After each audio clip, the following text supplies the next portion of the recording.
এক ফোঁটা রক্ত থাকতেও আমরা অবৈধ নাগরিক আমরা গ্রহণ করব না। আপনারা প্রমাণ সাপেক্ষে যেটা দিবেন সেটা আমরা গ্রহণ করব। 30 গজ ভারতের ভিতরে আছে স্যার, সেখানে বিএসএফ সাথে আছে স্যার, তাকে স্যালুট বিজিবি।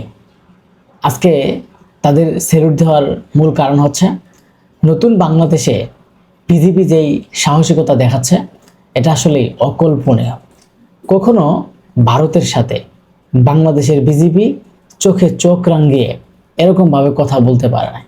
17 বছর একটা ভারতের দাস হয়ে গেছিল বাংলাদেশের বিজিবি থেকে শুরু করে বাংলাদেশের সবাই। কারণ ভারতের বিএসএফেরা একের পর এক গুলি করে মানুষ হত্যা করেছে, বাংলাদেশের উপর হুমকি দামকি দিয়েছে, ভারত থেকে হুমকি দিয়েছে, তবুও বাংলাদেশের মানুষ কিছুই বলতে পারে নাই, বাংলাদেশের বিজিবি কিছুই কইতে পারে নাই। শুধু তাদের মনে দুঃখ কষ্ট নিয়ে যন্ত্রণা নিয়ে তারা সয়ে গেছে। বিএসএফের এমন নির্যাতন এমন নিপীড়ন তারা চালাচ্ছিল বাংলাদেশের মধ্যে বিভিন্ন জায়গায়, যা তাদের কোনো উপায় ছিল না কথা বলার মতো। আজকে দেখেন সেই বিজিবি সাহসিকতা। আজকে যখন নতুন বাংলাদেশ বিনির্মাণ হচ্ছে, নতুন বাংলাদেশের পরিচয়ে এই বাংলাদেশটা এগিয়ে যাচ্ছে, একটা নতুন সুরে এই বাংলাদেশ এগিয়ে যাচ্ছে। আজকে পুষিন করার যে চেষ্টা করছে ভারত, সেটা ভারত কোনোভাবেই সফল হতে পারছে না। তার রুখে দিচ্ছে বিজিবি এবং বিজিবির ভয়ে বিএসএফ পিছু হাঁটতে বাধ্য হচ্ছে। আপনি দেখেন বাংলাদেশের বিভিন্ন সীমান্তে এবং জামালপুর, দিনাজপুর, খুলনা, যশোর, কুড়িগ্রাম বিভিন্ন জায়গায় যে সীমান্তগুলো রয়েছে সেই সীমান্তরে গোপনে তারা পুষিন করার চেষ্টা করছে। অনেকেই পাট ক্ষেত আছে, সেই পাট ক্ষেতের চিপা দিয়ে পুষিন করার চেষ্টা করছে। বিভিন্ন পাহাড় আছে, পাহাড়ের চিপা দিয়ে সাইড দিয়ে তারা পুষিন করার চেষ্টা করছে। কিন্তু প্রতিটা জায়গায় বিজেপি তারা সতর্কতার সাথে অবস্থান করছে এবং তারা সেগুলোকে রুখে দিয়েছে। এবং সেখানে যেই বাংলাদেশের সীমান্তে যেই সাধারণ মানুষজন আছেন তারাও গিয়ে সেই বিএসএফকে ধাওয়া দিচ্ছে এবং যাদেরকে পুষিন করার চেষ্টা করছে তাদেরকেও ধাওয়া দিয়ে আবারও ভারতে পাঠিয়ে দিচ্ছে। বাংলাদেশের যে সাহসিকতা আমরা দেখতে পারছি ইদানিং কিছুদিন ধরে, বিজেপির যেই সাহসিকতা, বিজেপির যেই সাহসিকতার সাথে সীমান্তে দাঁড়িয়েছেন এটা আসলেই অকল্পনীয়। যেই বিজেপির এই মুহূর্তে তেমন কিছু নেই, কারণ এই মুহূর্তে ভারতের সাথে যুদ্ধ লেগে যায় এবং যুদ্ধ করে যে তেমন অস্ত্রপাতি, সেই অস্ত্রপাতিগুলা এখনো কিন্তু বাংলাদেশের বিজেপির নাই। কিন্তু তারপরেও এই বাংলাদেশের বিজেপিগুলা বাংলাদেশের রক্ষার জন্য, বাংলাদেশের স্বার্থের জন্য যেইভাবে তারা চেষ্টা চালিয়ে যাচ্ছে, যেইভাবে তারা হুমকি ধামকি দিয়ে, যেইভাবে তারা সাহসিকতার পরিচয় দিয়ে তারা সেখানে আছে, এটাই প্রমাণ করে যে বাংলাদেশ কখনো মানুষের কাছে মাথা নত করবে না। আপনারা সবাই জানেন যে কিছুদিন আগের ঘটনা, ভারতের পশ্চিমবঙ্গে একটা নির্বাচন হয়েছে, বিধানসভা নির্বাচন। সেই নির্বাচনে শুভেন্দু অধিকারী বিজয়ী হয়েছে। এর আগে সেখানে 17 বছর বা 16 বছর ক্ষমতায় ছিল মমতা ব্যানার্জি। আর মমতা যখন ক্ষমতা ছিল তখন আমরা দেখতে পাচ্ছি যে বাংলাদেশের সীমান্তে হয়তো কিছু ঘটনা ঘটেছে, কিন্তু পুশিনের ঘটনা কখনো ঘটে নাই যে জোরপূর্বকভাবে বাংলাদেশের ভিতরে ঢেলে দেওয়া হবে, অমানবিক নির্যাতন চালিয়ে তাদেরকে দেশের বাইরে দেশে পাঠিয়ে দেওয়া হবে, বাংলাদেশে পাঠিয়ে দেওয়া হবে ভারত থেকে। এটা আসলেই মমতার সময় আমরা দেখি নাই। কিন্তু এই শুভেন্দু কে? এই শুভেন্দু এখন কেন করছে? শুভেন্দু হচ্ছে আওয়ামী লীগ এবং শুভেন্দু নিজেই মাঝে মাঝে আওয়ামী লীগের পরিচয় দেয় এবং বাংলাদেশের পরিচয় দেয়। কিন্তু তিনি যখন নিজেই ক্ষমতা গিয়ে পুষিন করার চেষ্টা করছে যে যারাই ভারতের মুসলমান আছে এবং তাদেরকে ধরে ধরে, যারা গরিব, বিশেষ করে যারা গরিব মুসলমান, তাদেরকে ধরে একটা একটা করে দেশের বাইরে এবং সীমান্তে নিয়ে এসে দেশে ঢোকার চেষ্টা করছে, বাংলাদেশের ভিতরে ঢোকার চেষ্টা করছে। কিন্তু বিজেপি তো সেগুলো রুখে দিচ্ছেই। কিন্তু এই শুভেন্দু তিনি একটা পরিচয় দিয়েছেন, তিনি বাংলাদেশের মানুষ, তার মা বাংলাদেশে থাকতো। তাহলে আমি মনে করি যে তাকে আগে পুশিং করা দরকার।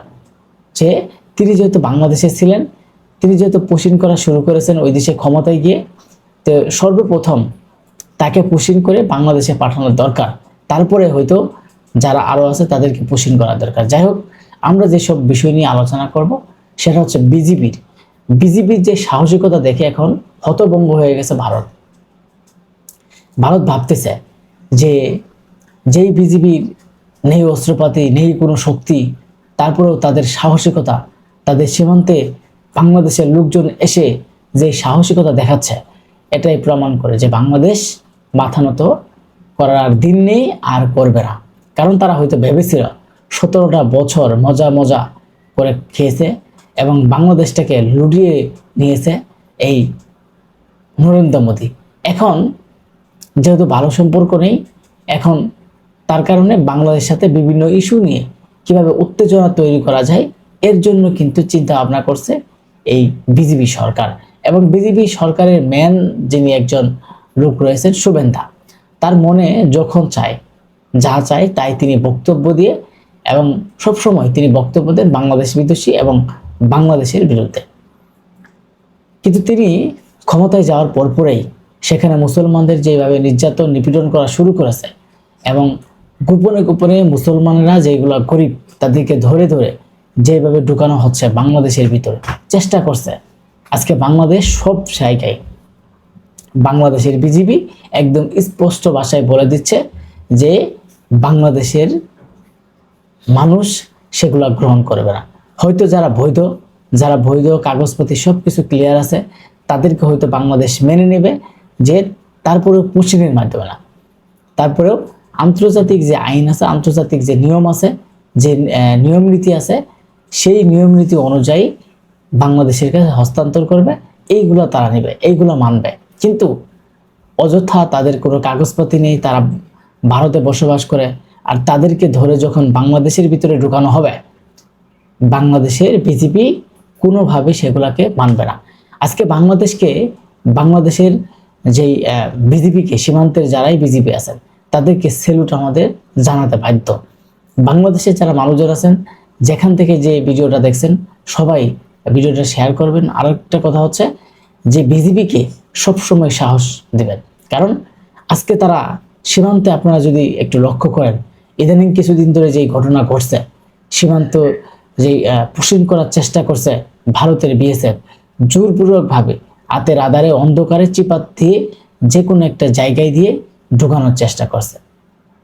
কিন্তু বিজেপি একদম স্পষ্ট ভাষায় একটা কথা বলে দিয়েছে যে আমাদের রক্ত থাকতে, আমাদের বিন্দু পরিমাণ রক্ত থাকতে আমরা কখনো সেই ভারতের কাছে মাথা নত করব না, আর ভারতের বিএসএফের কাছে মাথা নত করে পুশিং করাতে পারবে না এই বাংলাদেশে। তাহলে দেখেন আজকের বাংলাদেশ কোথায় গেছে। যেই বাংলাদেশ কিছুদিন আগে ভারতের কাছে হার মেনে গেছিল, এবং ভারতের কাছে তারা গোলামি করত। ভারতের বিএসএফ যদি প্রকাশ্যে বাংলাদেশের লোককে গুলি করে মারত, সেটাও বাহবা দিয়ে চলে আসতো। তাছাড়া কোনো উপায় ছিল না, কেননা সে সময় যে সরকার ছিল সেটাই তো ভারতের একটা সরকার। কারণ তিনি সেই ভারতের যত নিয়ম নীতি, কালচার, আইন কানুন সবকিছু তিনি চালিয়েছেন। এমনকি আমার ওই কথাটা আমি বারবারই বলি যে বাংলাদেশের একজন পররাষ্ট্রমন্ত্রী ছিলেন আব্দুল মোমেন, তাকে নিয়ে কেন আমি আলোচনা করি, তিনি নির্বাচনের আগে ভারতে গিয়েছিলেন। সেই ভারত থেকে আসার পর বলছে যে ভারত বাংলাদেশের স্বামী স্ত্রীর সম্পর্ক, এবং ভারতকে আমরা বলে এসেছি, নরেন্দ্র মোদীকে বলে এসেছি যে আমাদের 2টি বার ক্ষমতায় দিয়েছেন, আরেকটি বার আমাদের ক্ষমতায় দেন। তো এভাবে রিকোয়েস্ট করে এসেছে, এবং সেই ব্যক্তি অনেক ভালো মানুষ ছিল, হয়তো না হলে তো হয়তো বলতো না।